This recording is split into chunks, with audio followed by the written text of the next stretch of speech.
Media Islamnet dan radio kesayangan Anda ini menghadirkan Voice of Islam.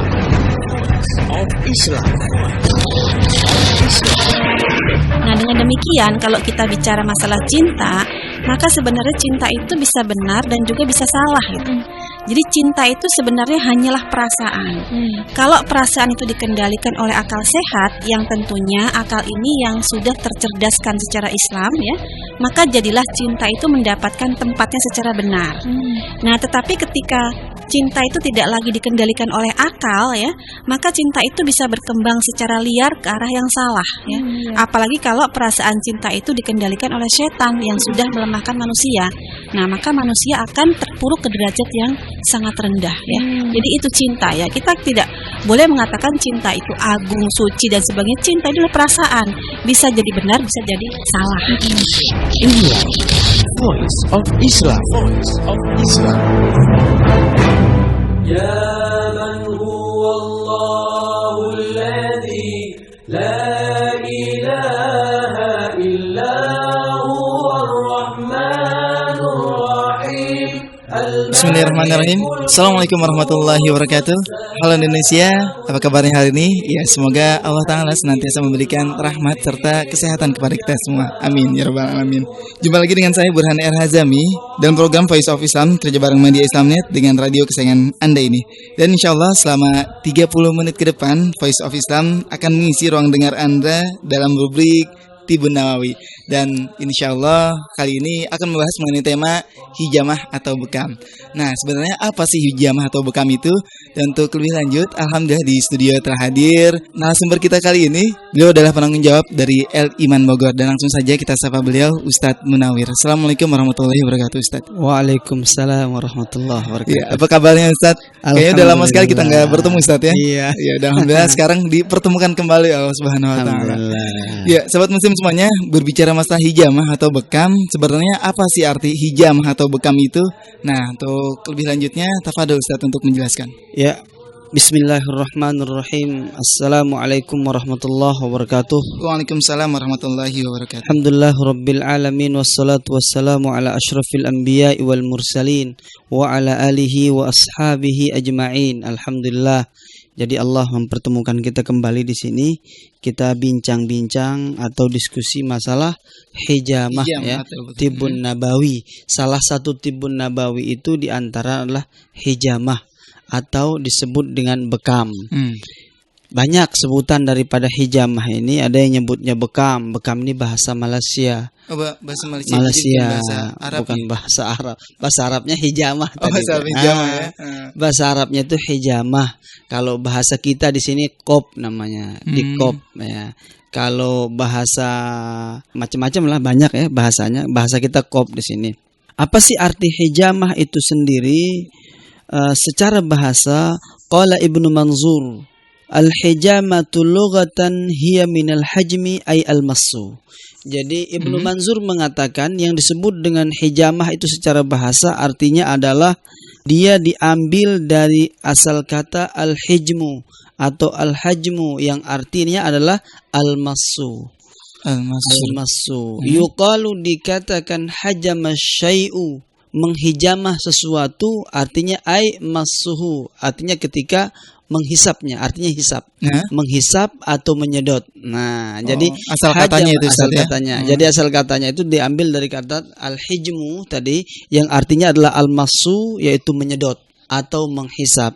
Yuqalu dikatakan tadi hajama syai'u, menghijamah sesuatu itu artinya ay al-massu, yaitu menyedotnya atau menghisapnya.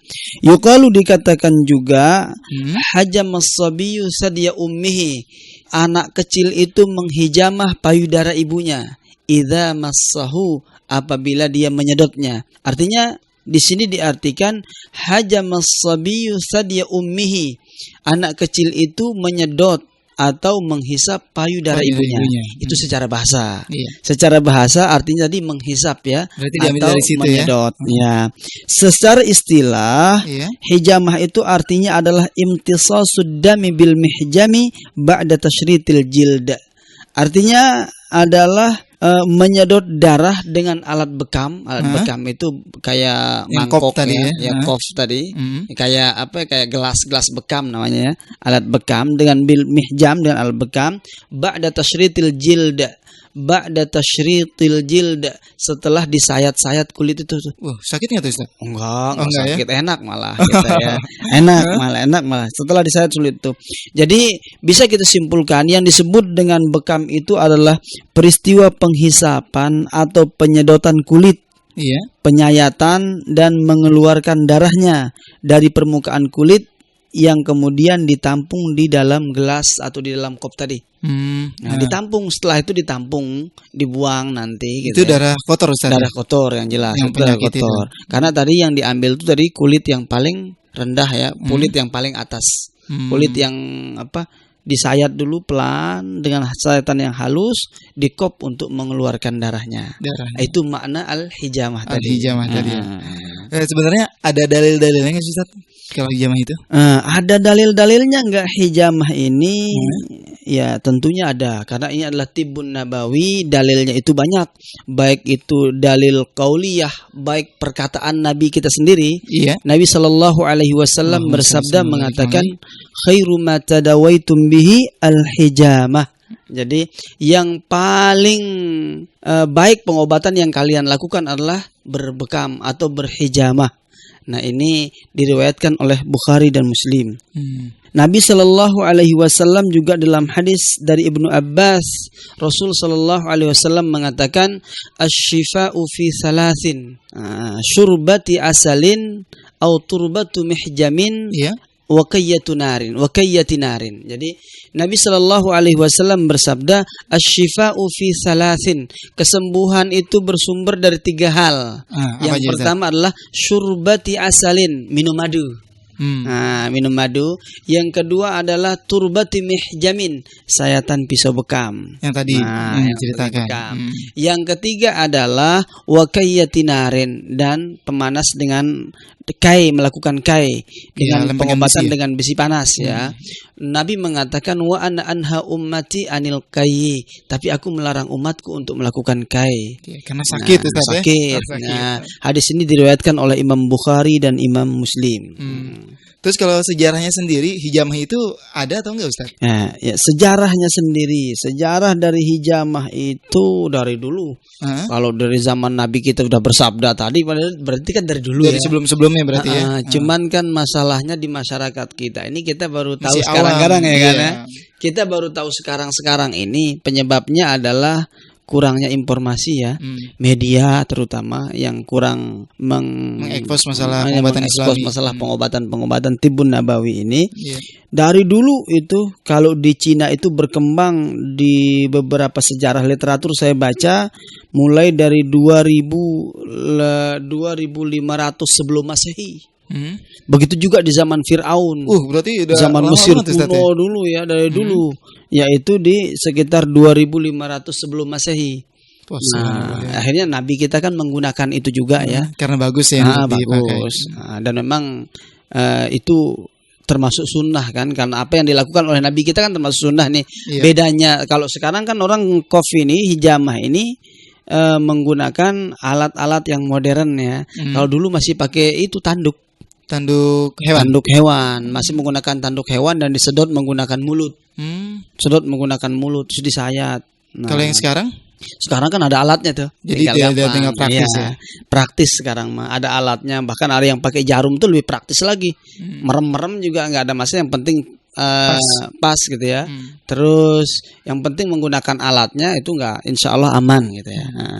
Jadi bahkan di Eropa pun juga jadi jauh lebih lama, yaitu 300 sebelum Masehi. Subhanallah ya. Sebelumnya. Jadi bekam ini memang sudah turun-temurun ya. Hijamah ini, tetapi kita nih di Indonesia kita baru-baru mengenal. Dulunya dipakai oleh nenek moyang kita, yaitu untuk kalangan-kalangan sendiri aja. Sekarang kan udah dibuka praktik-praktiknya di ruko-ruko, tempat praktik berbekam itu udah banyak sekali, udah menjamur, dan kita bersyukur. Artinya apa?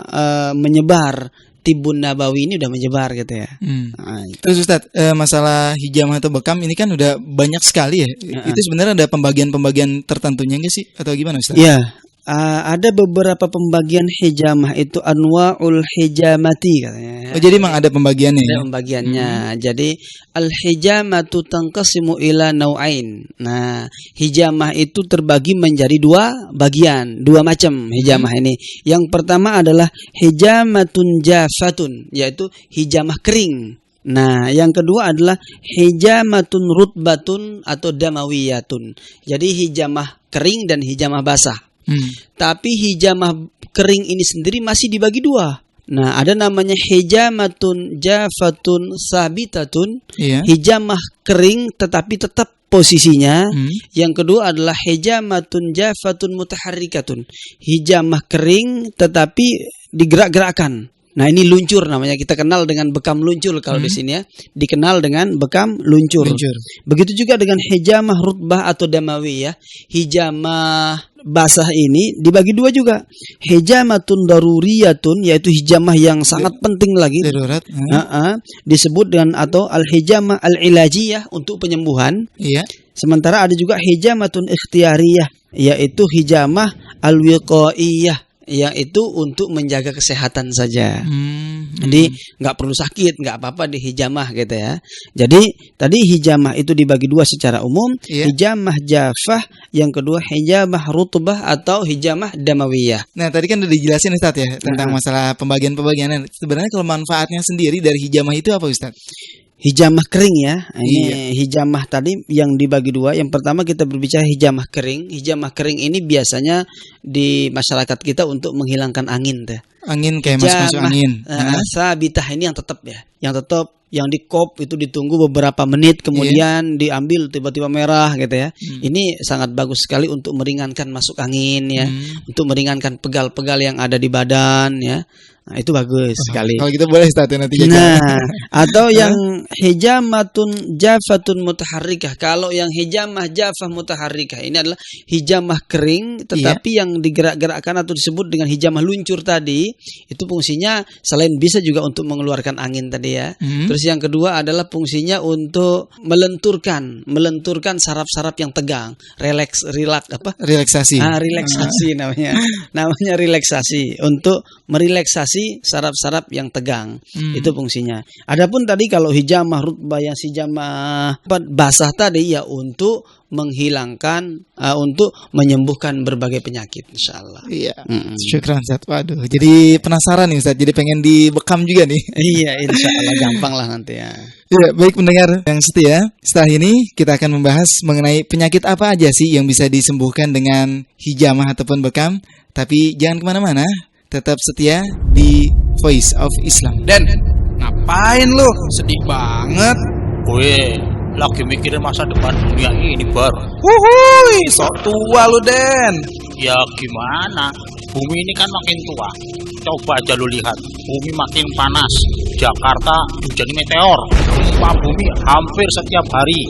Badai matahari. Belum lagi ada film 2012 maksud lu? Lah iya dong. Gimana gua nggak khawatir? Tenang, Den. Kalau kiamat makin dekat, itu emang bener. Tapi yang di film itu salah, Den. Lah kok salah? Sebelum kerusakan gunung, lautan, dan langit pas kiamat nanti, Islam itu akan tampil lagi memimpin dunia. Maksud lo gimana, Bar? Sebelum kiamat akan tampil lagi khilafah Islam, akan muncul Imam Al-Mahdi. Lalu Nabi Isa itu turun lagi mengalahkan Dajjal dan Yahudi. Walah, lu kok pinter banget sih, Bar? Dari hadis-hadis sahih dong, Den. Dan sekarang nih ya, di HP gua pasangin RBT kiamat tak datang sebelum. Apa tuh, Bar? RBT kiamat tak datang sebelum. Caranya gimana sih, Bar? Gua juga mau dong, Bar. HP lu operatornya apa, Den? Oh, ada Telkomsel, Asia, Tri, Indosat, Flexi. Set, banyak banget, Den. Gua kan jualan pulsa, Bar. Ya udah, catat nih. Gua catet nih. Catat ya. Telkomsel gimana? Kalau Telkomsel, ketik ring spasi SUB spasi 3460084. Kirim ke 1212. Ulangi, Bar, yang Telkomsel. Saya belum nyatet, coba ulangi. Nih ya, sekali lagi nih gue sebutin yang Telkomsel. Ya.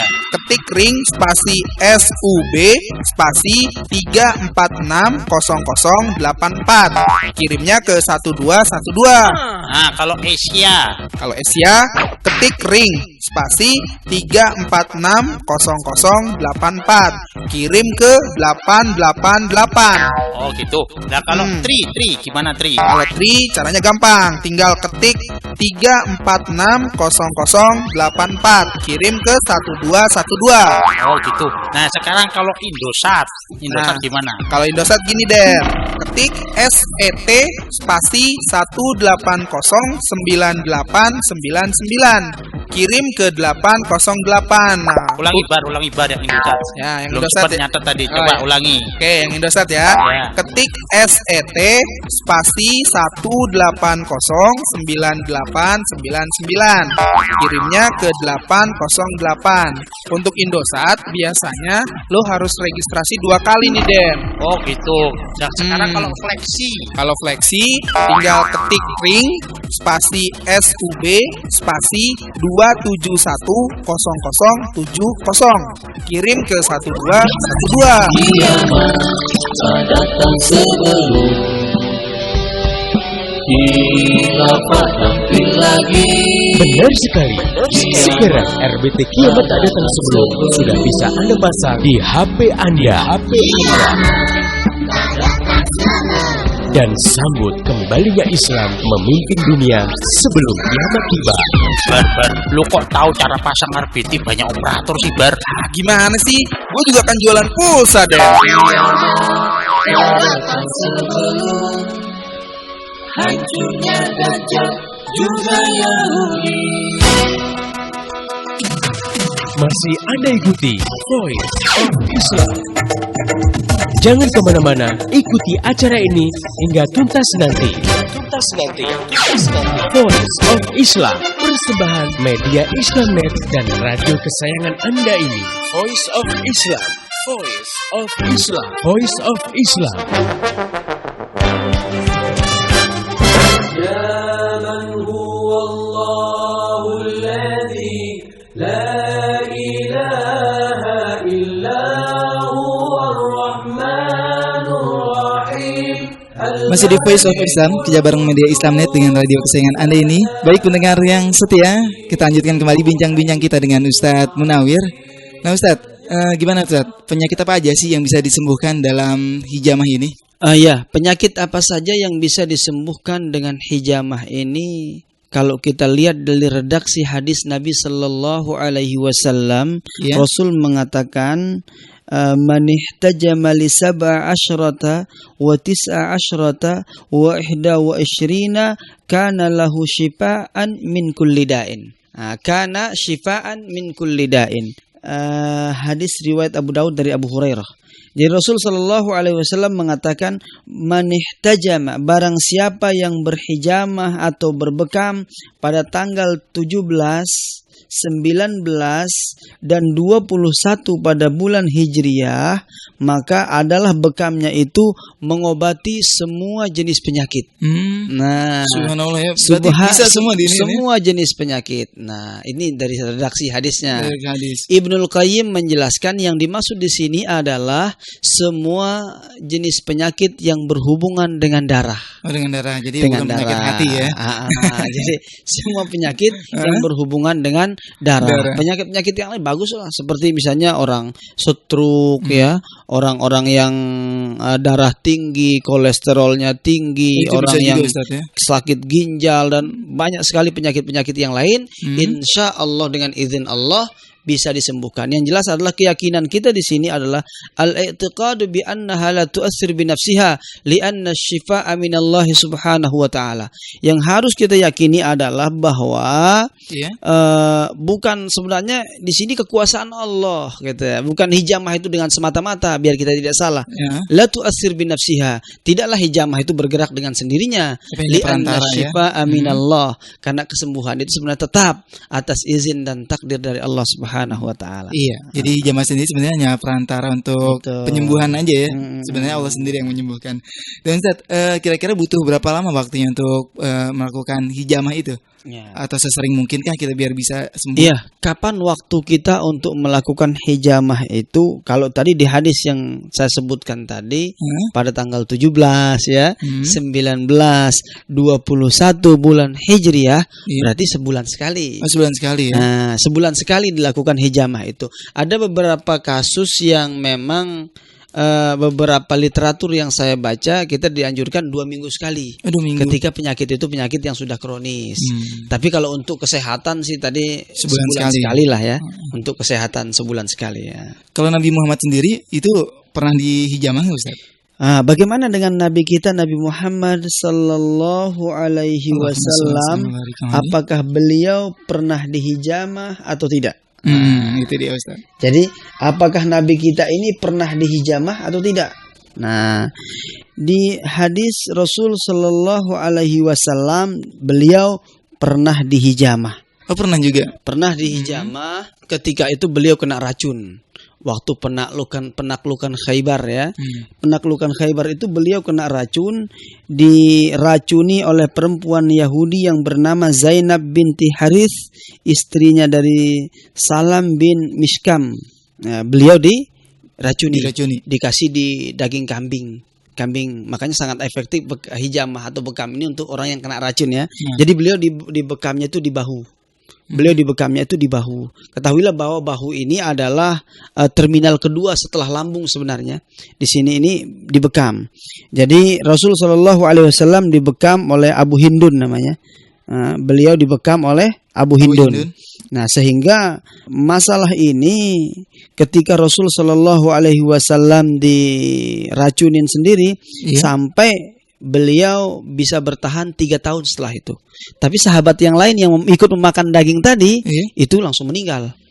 Langsung meninggal. Berarti efeknya ini banget ya. Iya, jadi terasa, kalau sahabat itu langsung meninggal ketika memakan daging kambing itu. Tapi Nabi kita tidak.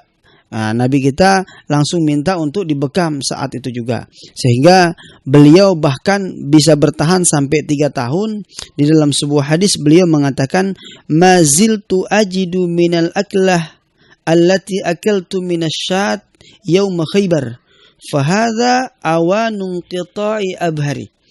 Aku masih merasakan makanan yang aku makan dari kambing panggang ya saat perang Khaybar hingga sekarang. Inilah waktu terputusnya urat nadiku. Akhirnya ya Rasul Sallallahu Alaihi Wasallam ya wafat dengan sebagai syahid di sana. Di dalam hadis yang diriwayatkan oleh Imam Bukhari. Jadi beliau itu pernah dibekam. Nah, dibekam. Bahkan di dalam hadis yang lain, Rasul dari hadis dari Tawus dari Ibnu Abbas, riwayat Imam Al Bukhari, Rasul Sallallahu Alaihi Wasallam mengatakan beliau ihtajama wa a'ta al hajjam ajrahu. Beliau berbekam dan memberikan tukang bekam itu upah. Di sini boleh, boleh memberikan upah kepada tukang bekam itu di sini boleh. Yang masih menjadi perdebatan sekarang bagaimana mentarif. Sekarang kan mahal-mahal banget. Nah, kalau kami di El-Iman nggak ditarif ya, datang seikhlasnya, dibekam ya seikhlasnya. Tapi kalau ditarif tadi kan khawatir nanti terkesan komersil banget. Tibun Nabawi kok komersil banget. Banyak yang mahal-mahal ya. Jadi Rasul pernah dibekam. Dan Ustaz, sebenarnya usia berapa sih yang boleh dibekam gitu? Sejak usia berapa aja nih? Sejak usia berapa orang itu boleh dibekam? Ya di sini tidak dijelaskan dalam hadis ya. Di beberapa literatur yang saya baca 8 tahun ya. 8 tahun. Ya kalau dibutuhkan kami pernah ngebekam orang usianya ya masih 4 tahun gitu ya. Karena memang dibutuhkan ya. Balita dibutuhkan. Ya seharusnya kalau tidak ya tidak dibutuhkan. Kalau tidak dibutuhkan tidak perlu melakukan pembekaman itu bagi anak-anak ya. Berarti kecuali orang-orang 8 yang tahunan ya. Kalau misalkan boleh 4 tahun juga bisa ya. Iya kalau misalkan itu darurat ya, itu sangat dibutuhkan misalnya. Nggak apa-apa. Ustadz, apa aja sih yang dipersiapkan bagi orang yang mau dihijamah ini, Ustadz? Nah, Kira-kira ada persiapan apa apa gitu? ada nggak persiapan kita gitu ya ketika kita mau dihijamah? Yang pertama adalah kita tidak boleh makan terlalu kenyang dulu. 2 jam sebelum dihijamah itu jangan makan. Jadi sama kayak Jangan operasi makan, ya? makan kenyang, iya. Saum dulu sebentar gitu kan. Artinya karena lambung saat bekerja, makanan masuk, lambung bekerja, kita dibekam ya kurang bagus. Khawatir mual nanti. Itu bisa berefek muntah ya, atau bisa jadi bermasalah nanti. Yang kedua adalah yang perlu dipersiapkan itu barangkali mental ya. Mental kita, karena ini adalah tibun nabawi. Ya, jangan takut. Kebanyakan orang takut dibekam. Ada banyak yang saya bekam itu akhirnya dia sampai berkeluar keringat dingin tuh. Karena saking takutnya. Iya, nah karena mungkin tidak pernah ya. Makanya kita anjurkan untuk melihat orang yang dibekam dulu tuh. Persiapkan mental kita bahwa ini adalah tibun nabawi. Kita ikhlas melakukannya karena Allah, dan yang paling penting adalah tadi bahwa sembuh itu tetap atas izin dan takdir Allah Subhanahu wa taala. Dan bekam ini sesudah bekam pun juga 2 jam ini tidak boleh mandi. Oh, jadi enggak. Nah, 2 jam tidak boleh mandi, 24 jam ini tidak boleh berhubungan suami istri. Nah, dan tidak boleh melakukan hal yang berat-berat karena lagi dikeluarin Jadi darahnya. langsung istirahat lah. Istirahat. Nah, setelah dibekam. Jadi kalau mandi tadi karena pori-porinya masih terbuka ya. Nah, saya sarankan lebih dari 2 jam baru boleh mandi. Nah, lebih dari 2 jam baru boleh mandi. Iya. Iya, dan Ustadz selanjutnya nih, bagaimana pendapat Ustadz? Kan banyak orang tuh yang menentang, bahkan nggak percaya dengan hijamah ini. Nah, itu gimana pendapatnya, Ustadz? Iya, jadi banyak orang yang memang tidak percaya dengan hijamah itu sendiri. Ya, saya sih menjelaskan kepada orang-orang ini bahwa ini adalah tibun nabawi. Ini adalah cara Nabi kita. Allah Subhanahu wa taala menjelaskan dalam Al-Qur'an surah Al-Ahzab ayat 36, Allah mengatakan, "Wa ma kana lil mu'minin wa la mu'minatin idza qadallahu amran ayyakuna lahumul khiyaratu min amrihim."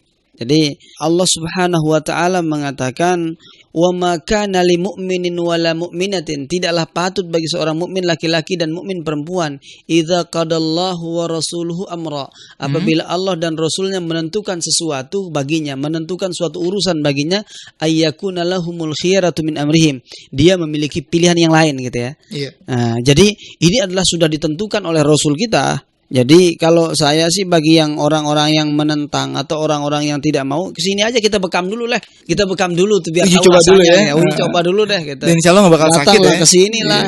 Jadi kesini aja deh. Gitu kita bekam dulu biar ketahuan, biar tahu rasanya bagaimana gitu ya. Jadi tidak perlu banyak cerita dulu lah. Nah, kita bekam aja dulu. Yang jelas pertama adalah ini adalah tibun nabawi. Ini adalah cara Nabi kita. Apapun yang dilakukan oleh Nabi kita merupakan sunnah beliau. Dan yang melakukan sunnah beliau adalah umat beliau. Dan kita akan mendapatkan pahala. Nah, Ustadz, yang masih mengganjal nih di pikiran saya dari tadi, kira-kira boleh nggak? Biasanya kan kalau bekam sendiri atau hijamah ini khusus untuk orang muslim ya.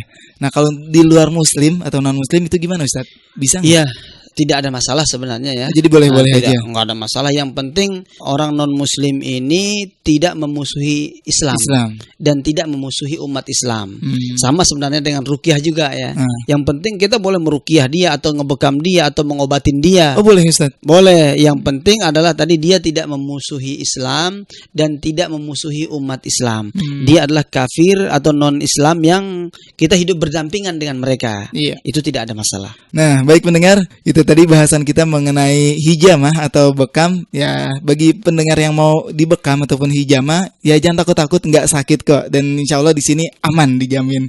Oke, syukran Ustaz. Semoga apa yang beliau sampaikan dapat bermanfaat bagi kita semuanya. Dan bagi pendengar yang ingin bertanya ataupun memberikan kritik atau saran dan juga masukan, Anda bisa kirim surat ke radio kesayangan Anda ini atau bisa kirim SMS ke nomor 0856 9492 4411 atau bisa juga melalui email ke mediaislamnet@yahoo.com. Dan untuk informasi lebih jauh tentang Voice of Islam dan radio-radio di seluruh Indonesia yang menyiarkannya, dan topik-topik yang akan dibahas, juga info-info lainnya, silahkan saja klik di www.mediaislamnet.com.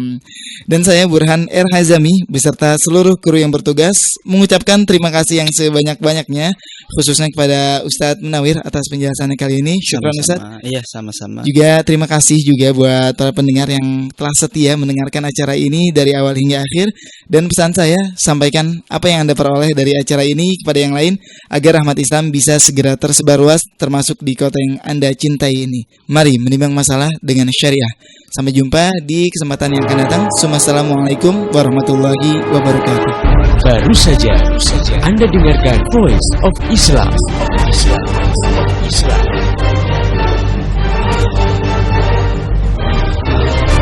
Kembali bisa Anda dengarkan Voice of Islam persembahan media Islamnet dan radio kesayangan Anda ini esok hari di waktu dan gelombang yang sama.